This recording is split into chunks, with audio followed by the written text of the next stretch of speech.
Hi, everyone. I am Dr. JP, and I'm Hannah Peterson. so you recognize Hannah from our class. She's one of our research assistants.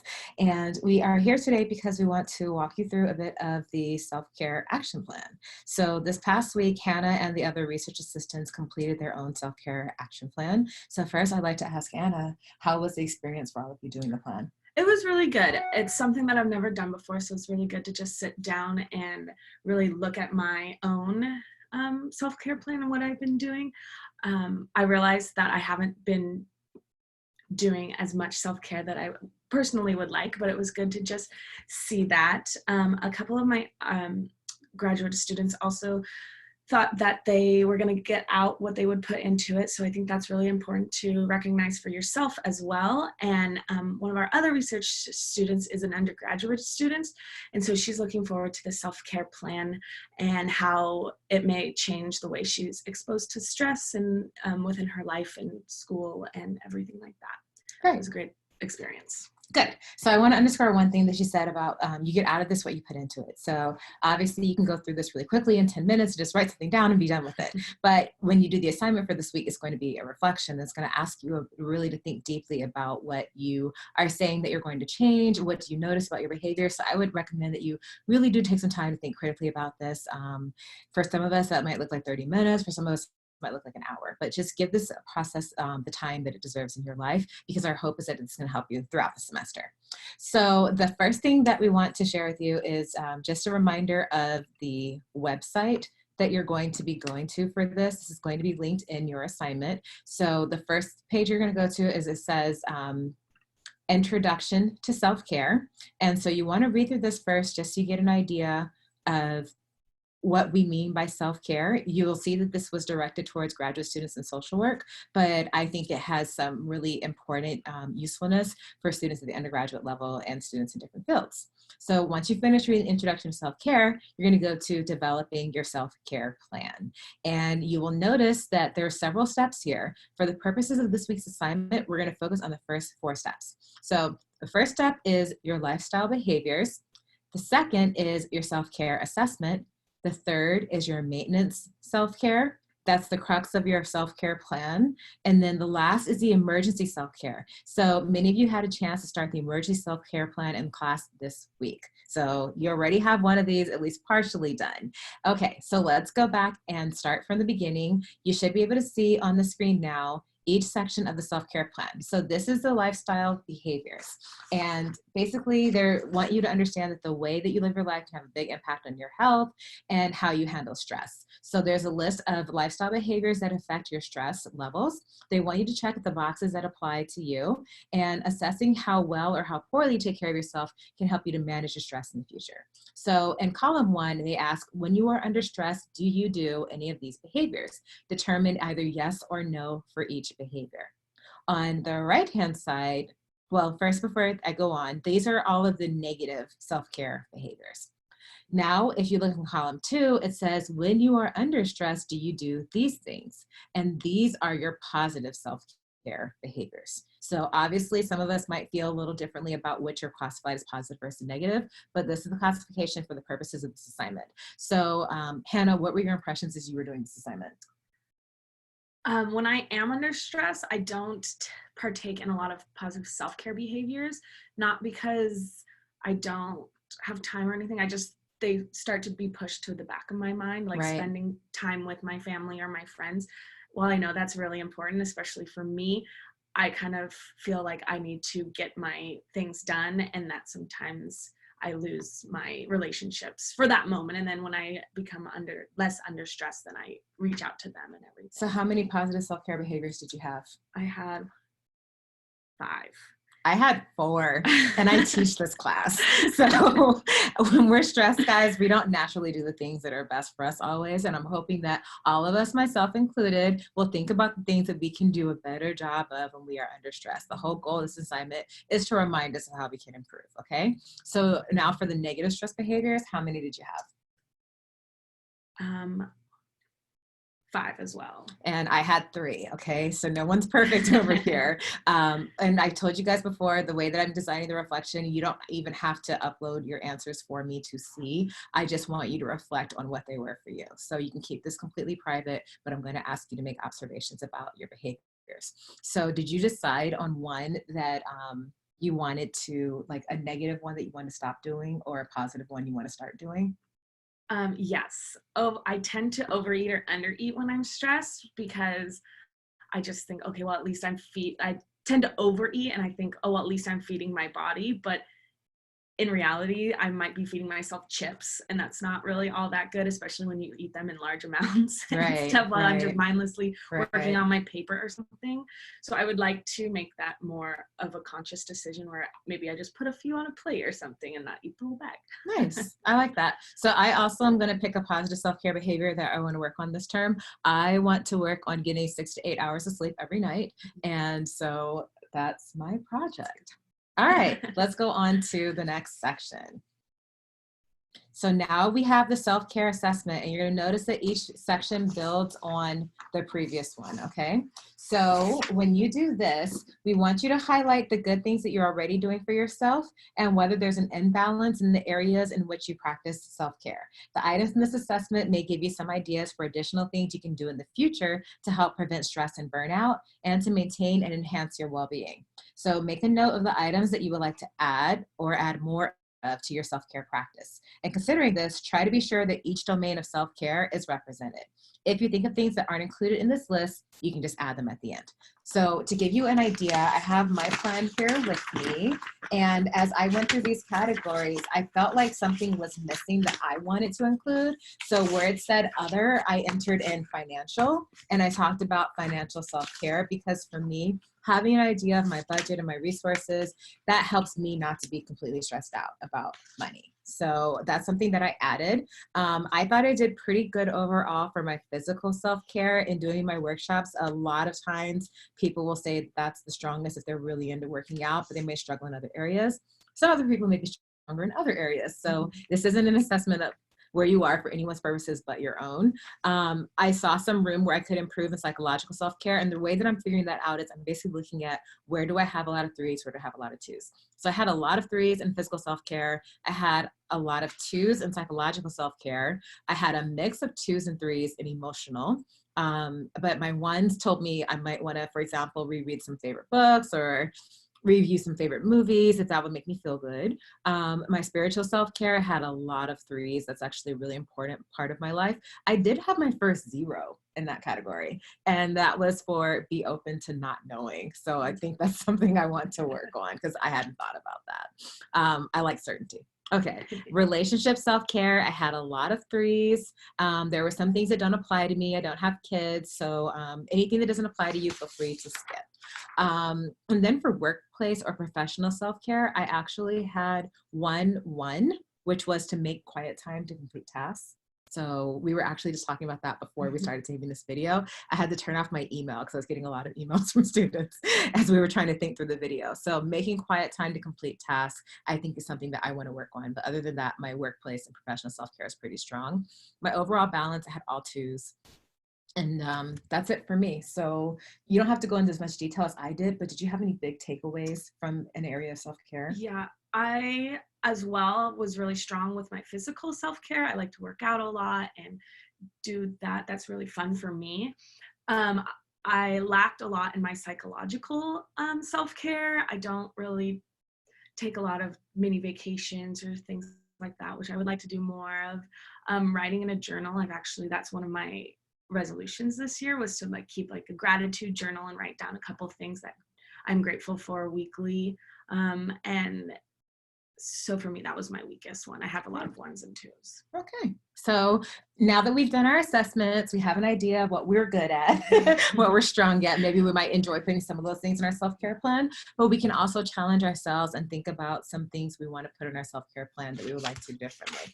So now we're going to scroll ahead, and I'm just going to scroll through these categories so you get an idea of where we were getting all of those ideas from. So as you're building your self-care plan in the next step, you might want to come back to these for our ideas, okay? When you're finished, it's just going to be filled with like 3s and 2s and 1s and 0s. So now we are on to your maintenance self-care plan worksheet. So when we talk about your self-care plan, there's a lot of different kinds out there, but this is the one that we're using for this course. So you'll see they have different categories. They don't perfectly overlap, but you can figure out which works best for you. For each category, we're asking you to identify a current practice and then a new practice. So if Hannah and I both look at our first page, I'm just going to give you some instruction for how you want to approach this. Under current, you want to list activities that you engage in regularly, like every day or once a week. And then new strategies you want to incorporate as part of your ongoing self-care, paying particular attention to the domains that you haven't been addressing in the past. That's what you want to put under your new, okay? On the last page of this, you're going to identify, so let me move forward. This is where I told you to put a new area. On the last page, you want to look at barriers that might interfere with your self-care, how you will address them, and any negative coping strategies that you want to target and how you will change them. So you see how this is really tying together all of the 3 parts that we've discussed so far.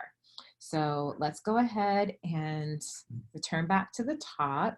And Hannah, is there any area where you'd like to share what your current practice is and what your new practice is? Yeah. So for body, I do a lot of, I'm training for a half marathon, so I've been running a lot more. So I've been really enjoying that. And then I also partake in weekly group fitness classes that I really enjoy. But under body, my new practice, I still want to continue working out, but also be more mindful of the fuel I'm feeding my body, being more conscientious in the food I engage with and everything. Great.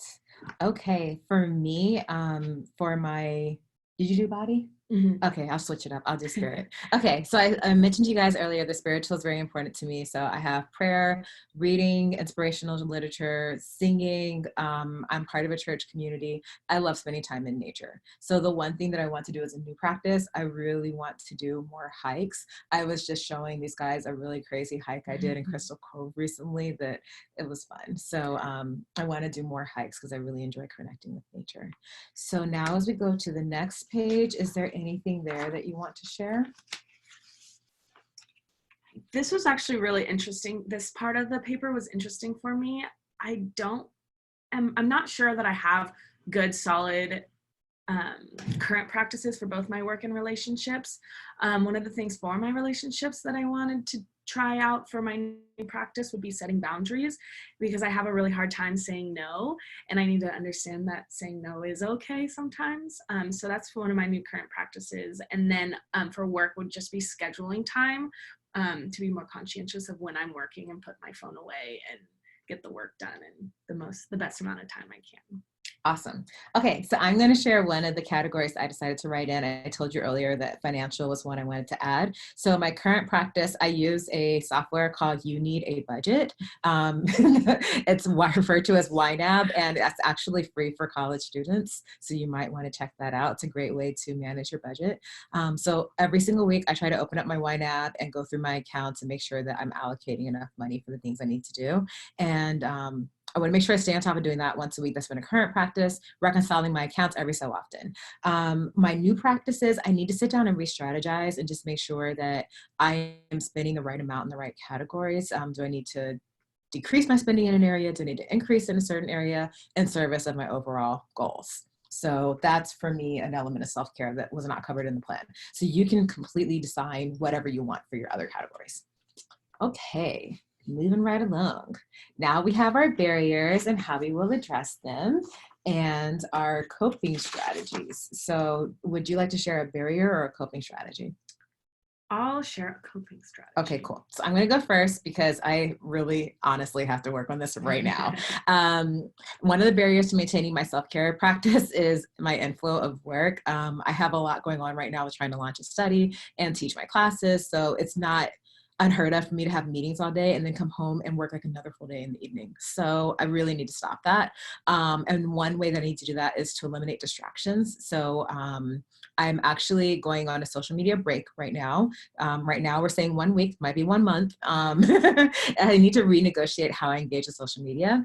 And then the other way that I'm going to address my barriers and remind myself to practice self-care is to have better boundaries at work. So if I can work out before I come into work, if I can make sure my work ends at a certain time, time block my work so that I don't have like these undefined evenings where I'm like, oh my God, just one more thing. I think that's going to help me a lot. Okay, so your turn. And so for coping strategies, I too, like Dr. JP, mindlessly scroll through social media. And so what I'll do instead is I really do enjoy reading, especially when it is like fun reading and not that reading that doesn't always pertain to school and stuff. So I think I will read a book instead of scrolling through Instagram and all that fun stuff. So how does that work? Like when you want to go on Instagram, you're like, no, read a book. Well, so I do have Instagram. I set a timer. So I allow myself X amount of time a day. And then usually that comes up at night. Yeah. And so I guess when that comes on, I'll just mindfully put my phone away and pick up my book. So let me tell you a difference. Everybody's different, right? So when Hannah gets that alert, she actually obeys it. When I get that alert, I like uninstall the software. Like, you're not the boss of me. So very cool. And I like how, she figured out what the negative coping strategy was. So you're saying one way that you cope with stress is to use social media. Mm-hmm. You're overwhelmed. Yeah. And so what she's going to do instead is she's going to use this app. What's the name of it? It's through the phone. It's through my iPhone. Okay, so iPhone settings. People, you have your own thing. All right. But I'm sure there's apps out there. So she has a way that it can actually kind of monitor her time so that she has more time to read. Okay, awesome. So now we're at the emergency self-care worksheet. So you guys went over this in class. Just to recap, let's see.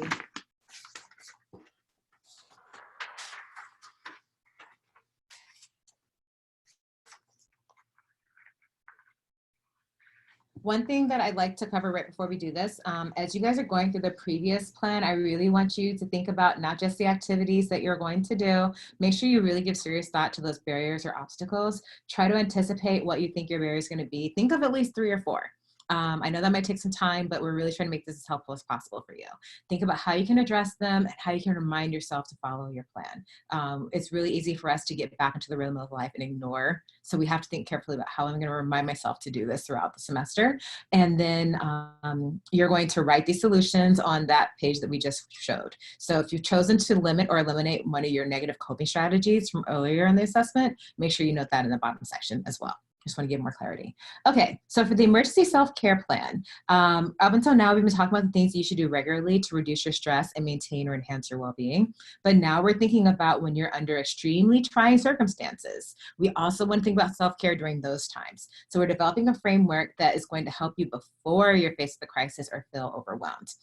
This isn't to suggest that you're going to face that. We just want you to be prepared just in case. So think about developing this in the same way you would think about preparing for other emergency situations. It's important to figure out your plan in advance when you have the time, wherewithal, and concentration to do it effectively. So now we're going to go ahead and look at our emergency self-care plans. And let's see what makes sense. Is there something here that you thought, is there anything that you took note of here where you realized, wow, I really hadn't thought about that as a support system for me? Or yeah, when they said take a walk, I just got a new puppy, and so I've been training him on a leash, and I realized that I do appreciate that 30 minutes a day when I do take him around. And I just listen to music or put a podcast on, and that really is nice. And I can imagine that when it does seem stressful, or when I do get into that time where I'm very stressed, it might actually be a good thing to put whatever I'm doing down and step outside and put some music on and take the dog for around the block. Okay. And I think that'll be great. So that's something that if you're looking in the first section, that's something that she can do when she's upset. That's good for her. She can go, oh, you know what? Let me take my puppy on a walk. For me, I think I talked about standing up. I can just sit in the office all day. I need to make sure that I also disconnect from my technology. Don't just sit there and stew in what I'm reading, but kind of remind myself there's a big world revolving around me. We both made lists of people that we can contact. I'm sure you guys can do the same. I'm just going to tell you, you can think of like family members, friends, peers, different people, maybe getting out and meeting more people so you have people to reach out to. Let's share the positive thing that we said we're going to say to ourselves. Does that sound good? Yes. Okay, so here's what I said. You are worthy and loved just as you are. You are not what you do. Do the next thing you feel like you're able to do, or take a break and rest. And I'm going to remind myself one step at a time, and that I am doing my best work, and that's the most important thing. So I think that's really important to underscore, guys. Hannah's part of my lab here at Cal State Fullerton that we call Exhale, for examining holistic approaches to leadership and education. And we make a lot of mistakes here. So it's important. We laugh, we learn, but you know, we make mistakes, and it's important that we speak to ourselves in a positive way when that happens. And so when we are upset and going through other emotions, if we've already practiced doing that to ourselves, even when things are perfectly fine, maybe then in emergency circumstances when we're completely stressed, we'll believe ourselves. So I wanted to share that. Okay, so this other one that might be hard is we said make a list of people to avoid when you're having a hard time. I don't just want you to like be like, here's all my haters, okay? There might be specific people, but you might have a hard time thinking of people. So I was pretty general with mine. How about you? I was general as well. And now that I'm looking back and reading it, I did say avoid your friends who don't support you, but then are they really my friends? So I just did more like avoid negative people. I don't know, it might be time to clean house. Yeah. Negative people and negative my own negative things that I do when I am under stress, like I said earlier, binge eating, just avoid that. Yeah. And to the best of my ability. Well, we'll talk about that a little more, because I think in times like that, you know, I think I'm someone who's an emotional eater as well, and I have to like see myself experiencing the same situations and making different choices. Mm-hmm. So like I was at a place last week and I really wanted to have dessert, and I just kept asking myself, do you really need it? And I'm like, I just want it. And then I was like, oh, but it's $16 and I don't need to spend $16 on dessert. Like that. Right. So then I'm like, okay, well, I'm going to learn how to just like experience this atmosphere and like enjoy the drink that I've had and the company that I have. So I think if you have other behaviors that make you feel good, you'll be more likely to choose them. But if you don't, you're going to be like, you know what? Comfort food gets to the spot, right? Yeah. And for my students, they're reading this week about how stress affects the body. And there's this video that they're watching on the mind-gut connection. And it actually talks about why at a chemical level we are like heading straight for comfort food. So it's a lot more than, you know, willpower. So I wrote, I want to avoid people who are hard on themselves or who stress me out. Mm-hmm. So if I know for myself, I don't want to work to a certain extreme and other people feel like it's okay for them, they're going to impose that on me. So those aren't the people that I want to go to when I am having a hard time. So at the end, you see that it suggests that you can put this all in a 3x5 card and keep it handy with you. You might want to take a picture of it and keep it on your screen. I think there's a lot of different ways you can think about that. But we just wanted to make time to talk with you guys so you felt like you weren't doing this on your own. We hope we gave you some good ideas. And we're going to talk about as a lab how we might be able to come back at the end of the semester and have a conversation with you guys about where we are with our self-care plans and what we're going to do moving forward. So when you do your self-care plan, I'm going to ask that you guys save it somewhere that you can find it later, even though you're not turning it into me, because I am going to ask you to look at it again at the end of the semester for a future assignment. So for now, complete the plan, save it, and complete the reflection questions for your assignment this week. Okay? Thank you. I hope you have a wonderful time, and I hope it helps you. And yes, you can share the plan with others. Have a great day. Bye. Bye.